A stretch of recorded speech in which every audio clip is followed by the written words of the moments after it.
கோயம்புத்தூர் பத்திரிகையாளர் அனைவருக்கும் வணக்கம்.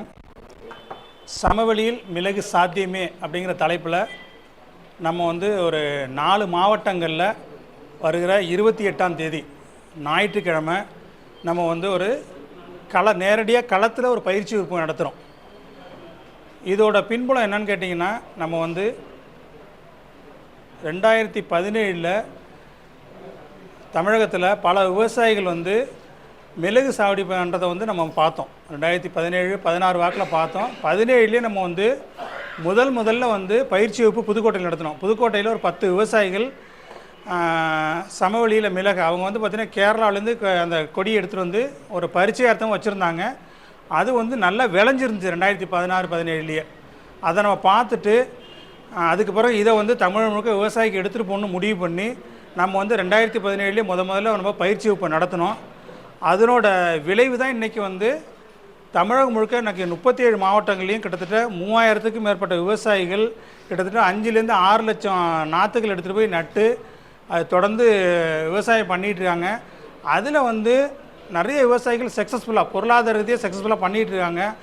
அதில் ஒரு 4 விவசாய தோட்டத்தில் நம்ம இந்த வருஷம் ட்ரைனிங் நடத்துகிறோம்.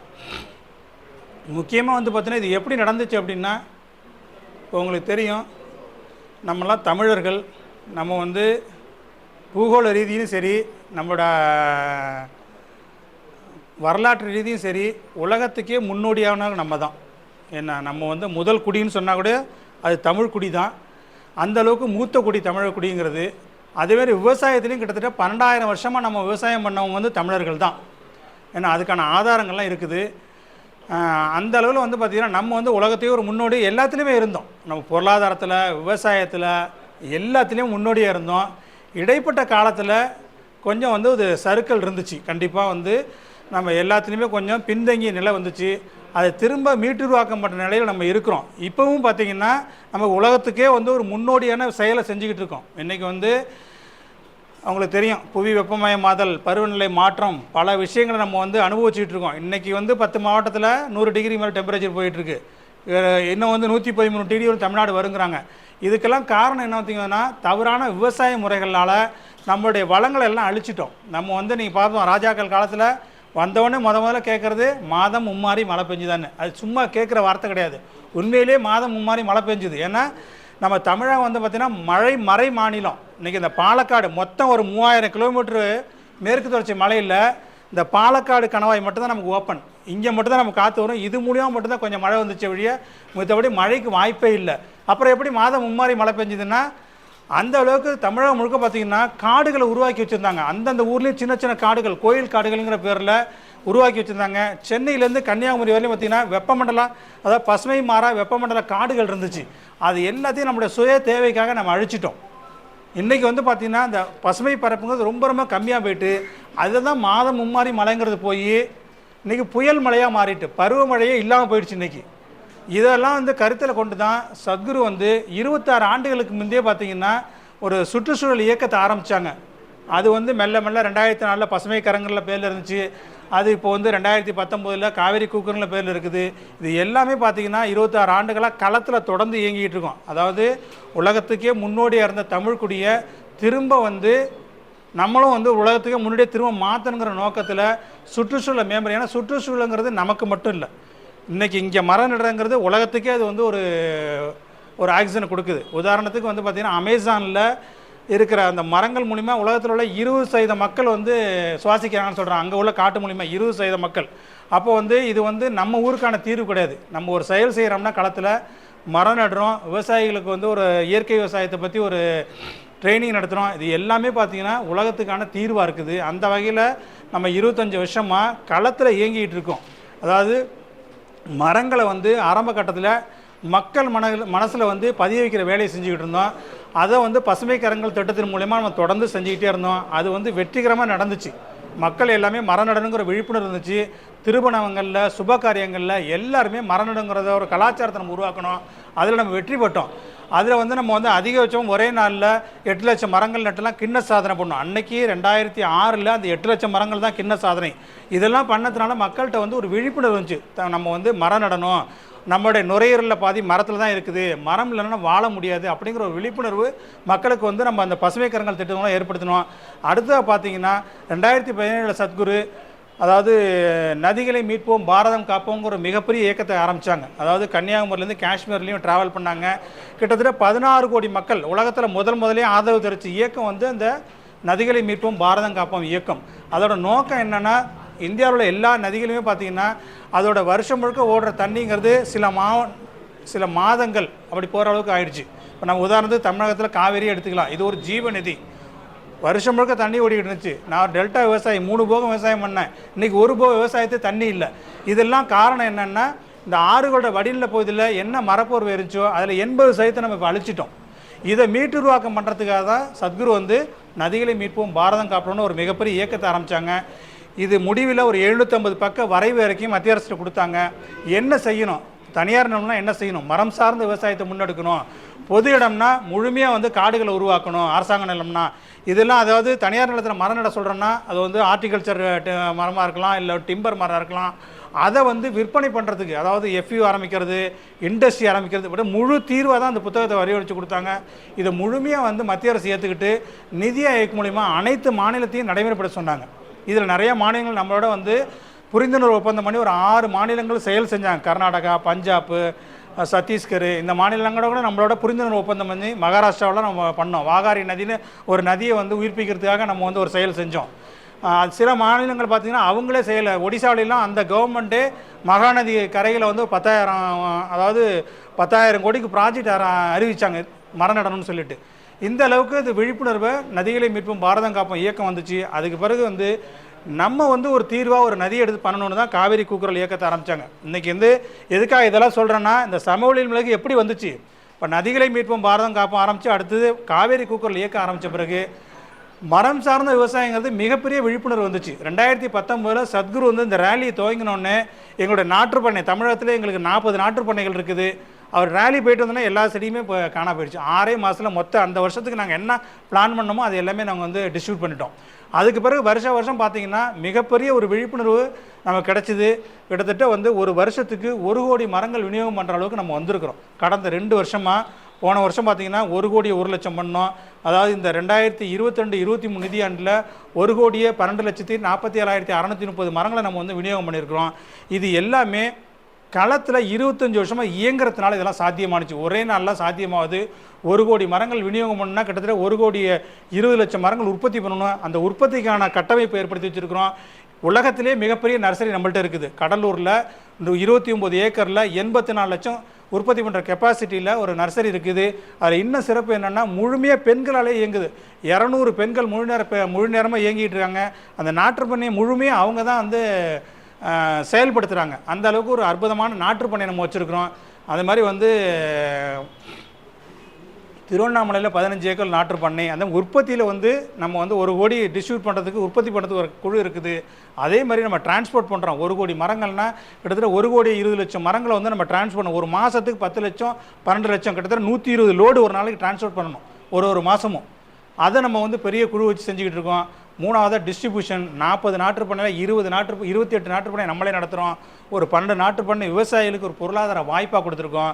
அதுமாரி உற்பத்தியிலே ஒரு 30 விவசாயிகளுக்கு மரக்கன்றுகள் உற்பத்தி பண்ணுற தொழில்நுட்பம் கொடுத்து அவங்களே உற்பத்தி பண்ண வச்சு அவங்கள்ட்டே நம்ம வந்து பணம் கொடுத்து வாங்கிக்கிறோம். இப்படியும் இந்த காவேரி கூக்குரல் இயக்கங்கிறது மரம் சார்ந்த விவசாயத்தை முன்னெடுக்குது. எதனால் அந்த மரம் சார்ந்த விவசாயம்னா, பொது இடங்களில் மரம் நடங்கிறது மிகப்பெரிய சவால். இன்றைக்கி வந்து சர்வேல் வந்து ரொம்ப கம்மியாக இருக்குது. நாங்களே வந்து பசுமை திருப்பூர், பசுமை கரூர் இயக்கம்லாம் நடத்தினோம். அதில் சர்வேல் பண்ணும்போது ரொம்ப கம்மி, 10% தான் இருக்குது. ஆனால் விவசாயம் மூலமாக மரம் நடும்போது அதோட சர்வேல் பர்சன்டேஜ் 60-70% இருக்குது. இதை தான் சத்குரு வந்து உலகத்துக்கே முன்னோடி எடுத்திருக்கு. அதாவது இதுவரையிலும் இயங்கின இயக்கங்கள் எல்லாமே சுற்றுச்சூழலை மேம்படுத்தணும்னா பொது இடங்களில் மரம் நடணும், ஆறுகளில் செக் டேம் கட்டணும் அப்படின்னு தான் வந்தாங்க. ஆனால் அந்த மழை பெய்ய வைக்கிறதுக்கு என்ன வழி அப்படிங்கிறத யாரும் வந்து சொல்லலை. அந்த மரங்கள் நடுறங்கிறது பொது இடங்களில் சவால் இருக்கிறதுனால சத்குரு முதல்ல இந்த எக்கனாமிக்கு என்விரான்மெண்ட்டையும் இணைக்கிற வேலையை செஞ்சார். அதாவது விவசாயிகள் வந்து என்ன விவசாயம் பண்ணும் பொருளாதாரத்தை வெற்றி இல்லாமல் இருக்கிறாங்க. அவங்களுக்கு மரம் சார்ந்த விவசாயத்தை அறிமுகப்படுத்தும் போது அவங்களுடைய வருமானங்கிறது 3-5% அதிகமாக இருக்கிறத கடந்த கால அனுபவத்தில் நாங்கள் பார்த்தோம். அதை தான் வந்து காவேரி கூக்குரலில் ஒரு தீர்வாக வச்சு இந்த திட்டத்தை நம்ம எடுத்துகிட்டு போயிருக்கோம். இந்த திட்டம் வந்து நம்ம சாதாரண விஷயம் இல்லை. உலகத்தில் உள்ள வெப்பமண்டல நாடுகள் டிராபிக்கல் கண்ட்ரின்னு சொல்ல எல்லா நாட்டுக்கும் இதுதான் தீர்வுன்னு நாங்கள் சொல்லலை, ஐநா அமைப்பு சொல்லுது.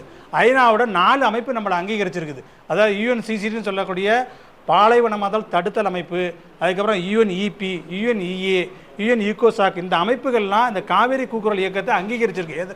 எதனாலன்னா வெப்பமண்டல நாடுகளுக்கு இதுதான் தீர்வு, விவசாயிகள் மரம் வச்சா மட்டும்தான் பூமியை காப்பாற்ற முடியும், அவங்க தான் வந்து தன்னுடைய பொருளாதாரத்தை அதை காப்பாற்றுவாங்க.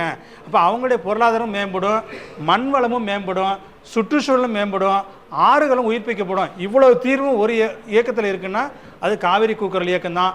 அதனால தான் இந்த இயக்கத்தை உலகத்துக்கே தீர்வாக வந்து ஐநா அமைப்பு அறிவிச்சிருக்குது. அவங்க சுற்றுச்சூழல் தீர்வுகளில் ஒரு தீர்வாக நம்ம காவிரி கூக்குரல் வச்சுருக்காங்க, அவங்க ஒரு தீர்வாக வச்சுருக்காங்க. எங்களுடைய கருத்துப்படி இது மட்டும்தான் தீர்வு. இந்த காவேரி கூக்குரல் இயக்கம் வந்து உலகத்துக்கு, நான் எதுக்காக சொன்னேன்னா திரும்ப திரும்ப வந்து தமிழகத்தில் நம்ம தான் வந்து முன்னோடி. பாரம்பரியத்தில் பார்த்தீங்கன்னா பல ஆயிரம் ஆண்டுகளுக்கு வந்து விவசாயம் பண்ணோம், எல்லாம் வந்து திரும்ப கீழே போயிட்டோம். இப்போ வந்து நம்ம திரும்ப வந்து உலகத்துக்கே முன்னோடியாக நம்ம இருக்கிறோம் இந்த திட்டத்தின் மூலிமா. இது வந்து இந்த காவேரி கூக்குரல் இயக்கம் 1 கோடி மரம் நடுறோம் இல்லையா, இது நான் வந்து பெருமைக்கு சொல்லலை, உலகத்தில் எந்த இயக்கம் பண்ணாத விஷயம். எந்த என்ஜிஓ, நம்ம ஒரு என்ஜிஓ இந்த 1 கோடி மரங்களை விநியோகம் பண்ணி விவசாயிகள் நட வைக்கிறோம். எல்லாமே நம்ம ஜிபிஎஸ்சில் மார்க் பண்ணுறோம். கொடுக்குற ஒவ்வொரு மரத்தையும் ஃப்ரீயாக கொடுக்கல, 3 ரூபா வந்து கமிட்மெண்ட் ஃபீ வாங்கிட்டு கொடுக்குறோம். அது எல்லாத்தையும் ரெக்கார்ட் பண்ணுறோம். இந்த அளவுக்கு உலகத்தில் எந்த இயக்கமும் பண்ணலை. நீங்களும் சர்ச் பண்ணிட்டு எதாக இருந்தால் சொல்லுங்கள். ஒரு ஐநா அமைப்பு வந்து ஒரு 30,000 அதிகபட்சம் நடுறாங்க, அவ்வளோதான். நம்ம விவசாய நிலத்தில் 1 கோடி மரங்கள் ஒரு வருஷத்துக்கு சாதாரண பண்ணுறோன்னா இது சத்குருவோட ஒரு ஆன்மீக தலைவர், அவரோட வழிகாட்டுதல் இல்லை, அவரோட கருணை இல்லை, அதனால தான் நடக்குது. ஏன்னா இது வந்து வெறும் வேலையை செஞ்சாலும் நடக்காது. எவ்வளோ இயக்கங்கள் மரம் நடுறாங்க. எங்கள் இயக்கத்தில் உள்ள கிட்டத்தட்ட 130 முழுநேர பணியாளர்கள் அர்ப்பணிப்பாக தன்னை அர்ப்பணிச்சிட்டானே. இது வந்து ஆன்மீகம் இருக்கிறதுனால அவங்கள முழுமையாக தன்னை அர்ப்பணிச்சிட்டு வேலையே இல்லாமல் பண்ணுறதுனால தான் இது நடத்த முடியுது. ஏன்னா ஒரு நாளைக்கு வந்து 50,000 மரம் நடணும் டார்கெட், சும்மா இல்லை 1 கோடி மரங்கிறது. ஒரு 130 பணியாளர் இருக்காங்க, ஒரு வருஷத்துக்கு 1 கோடி டார்கெட்னா 12 மாதமும் நட முடியாது. ஏப்ரல், மே, ஜூன், போன வருஷமே ஜூன் வரலையுமே வெயில் போணுச்சு. ஜூலையில் ஆரம்பிச்சோன்னா 9 மாதம், 9 மாதத்தில் 1 கோடி மரம் நடனா ஒரு மாதத்துக்கும் 12 லட்சம் மரம் கிட்டத்தட்ட நடணும். ஒரு நாளைக்கு 50,000 மரம் நடணும். அந்த இலக்கை வந்து அர்ப்பணிப்போட சத்குரு வந்து இந்த உருவாக்கின இயக்கத்தினால, எனது ஒரு ஆன்மீக அமைப்புங்கிறதுனால யாரும் வந்து வேலைக்காக, எல்லாருமே வந்தாங்க ஒரு வேலைக்காக தான். ஆனால் உள்ளே வந்த பிறகு இந்த திட்டத்தை பற்றி புரிஞ்சுக்கிட்டு தன்னை அர்ப்பணித்து உற்பத்தி பண்ணுறா இருந்தாலும் சரி, விநியோகம் பண்ணுறாலும் சரி, விவசாயிகளுக்கு போய் தினம் ஆலோசனை கொடுத்தனால, அவங்க தன்னை அர்ப்பணிச்சதுனால இதெல்லாம் சாத்தியமாயிருக்கு. இதனால தான் திரும்ப திரும்ப சொல்கிறேன், நம்ம வந்து உலகத்துக்கே ஒரு முன்னோடியாக தமிழகம் மாறிக்கிட்டு இருக்குது. இந்த கருத்தரங்கிறது சமவெளியில் மிளகு. நாங்கள் வந்து ஐஐஎஸ்ஆர்னு சொல்லக்கூடிய இந்தியன் இன்ஸ்டியூட், அதாவது இன்ஸ்டியூட் ஆஃப் ஸ்பைஸ் ரிசர்ச், அது வந்து இந்தியாவுக்கே தலைமையோட கோழிக்கோட்டில் தான் இருக்குது. அந்த வல்லுநர்களோட, அந்த சயின்டிஸ்டோட தொடர்ந்து 3 வருஷமாக இயங்கிக்கிட்டு இருக்கோம். அவங்க என்ன சொல்கிறாங்கன்னா, மத்திய அரசாங்கம் வந்து 30,000 கோடி இந்த வருஷம் ஏற்றுமதி இலக்கு வச்சுருந்துச்சு, பண்ணிகிட்டு இருக்கோம். ஸ்பைசஸில் வந்து பார்த்திங்கன்னா 109 வகை இருக்குது நறுமண பயிர்களில். இந்தியாவில் 51 வகையை 1985 நம்ம வந்து அங்கீகரிச்சிருக்காங்க. இந்த 51 வகையும் 30,000 கோடிக்கு ஏற்றுமதி பண்ணுறோம். ஆனால் அரசாங்கம் 75,000 கோடிக்கு ஏற்றுமதி பண்ண 2030 இலக்கை நிர்ணயிச்சிருக்காங்க. இந்த இலக்கை அடையணும்னா ட்ரெடிஷ்னல் ஏரியான்னு சொல்லக்கூடிய மலைப்பகுதியிலேருந்து நம்ம நான் ட்ரெடிஷனல் சொல்லக்கூடிய சமவெளி பகுதியில் எடுத்துகிட்டு போனால் மட்டும்தான் சாத்தியம். இதை நீங்கள் சிறப்பாக எடுத்துகிட்டு போகிறீங்க, உங்களுக்கு என்ன உதவி வேணாலும் சொல்லுங்கள், நாங்கள் வரோன்னு சொல்லிட்டு இந்த தடையை வந்து 5 சயின்டிஸ்ட் வராங்க இந்த ப்ரோக்ராமுக்கு. 4 இடத்துக்குமே பார்த்திங்கன்னா ஐஏஎஸ்ஆர்லேருந்து 3 சயின்டிஸ்ட்டும் ஸ்பைஸ் போர்டுலேருந்து 2 பேர் வராங்க. இது எப்படி உலகத்தரத்துக்கு இந்த எப்படி உற்பத்தி பண்ணுறது, எப்படி ஏற்றுமதி பண்ணு சொல்கிறதுக்கு ஸ்பைஸ் போர்ட்லேருந்து போடி நாயக்கனூர்லேருந்து ஈரோட்லேருந்து 2 சயின்டிஸ்ட் வர்றாங்க. ஐஏஎஸ்ஆர்லேருந்து மடிகேரி கர்நாடகாவிலேருந்து பார்த்திங்கன்னா முகமது ஃபைசல் அப்படின்னு சொல்லிட்டு ஒரு சயின்டிஸ்ட்டு. இந்தியா ஃபுல்லாக 40 சென்டர் இருக்குது ஸ்பைசஸுக்காக ரிசர்ச் சென்டரு. அதில் முக்கியமாக ஏன் கர்நாடகாவுக்கு கூப்பிட்றோன்னா, இந்தியாவில் பார்த்திங்கன்னா அதிகமான மிளகு உற்பத்தி நம்ம கேரளான்னு நினச்சிக்கிட்டு இருப்போம், ஆனால் கர்நாடகா தான் இருக்குது இப்போ நம்பர் 1. கிட்டத்தட்ட 2 லட்சம் ஹெக்டேரில் அங்கே உற்பத்தி பண்ணுறாங்க. கேரளா 73,000 ஹெக்டேர் தான், தமிழ்நாடு வெறும் 7,000 ஹெக்டேர் தான். நம்ம வந்து இதை அதிகப்படுத்தினோம்னா சமவெளியில் விளையிற மிளகு வந்து 100% மலைப்பிரதேசத்தில் என்ன விளையுதோ அதோட குவாலிட்டி இருக்குங்கிறத ப்ரூவ் பண்ணியிருக்கிறாங்க, டெஸ்ட் ரிப்போர்ட் இருக்குது. அது மட்டும் இல்லை, சில இடத்துல வந்து மலைப்பிரதேசத்தோட குவாலிட்டி அதிகமாக இருக்குன்னு சொல்லியிருக்கிறாங்க. இதை வந்து டெஸ்ட் பண்ணி புதுக்கோட்டையில் சில விவசாயிட்டு எடுத்த மிளகு வந்து சமவெளியில் விளையிறது மலையில் எடுத்தோட அதிகமான தரம் இருக்குன்னு சொல்கிறாங்க. அதாவது ஒரு மிளகு எடுத்துன்னா அதை காரத்தன்மை பார்ப்பாங்க, அதில் உள்ள ஆயில் கண்டென்ட் பார்ப்பாங்க, பைப்பரின்னு ஒரு இது இருக்குது, கெமிக்கல் இருக்குது, அதோட தன்மை பார்ப்பாங்க, லிட்டர் வெயிட் பார்ப்பாங்க. ஒரு மிளகு 1 லிட்டர் எடுத்திங்கன்னா அது வந்து என்ன வெயிட் இருக்குன்னு பார்ப்பாங்க. இது எல்லா டெஸ்ட்லேயும் சமவெளியில் விளையிற மிளகு சிறப்பாக இருக்குங்கிறத ஐஏஎஸ்ஆர் அறிவிச்சிருக்கிறாங்க. இப்போ அதனால நம்ம இது முழுமையாக சமவெளியில் எடுத்துகிட்டு போயிட்டுருக்குறோம். இதுக்கு வந்து தேவை வந்து பகுதியான நிழல்.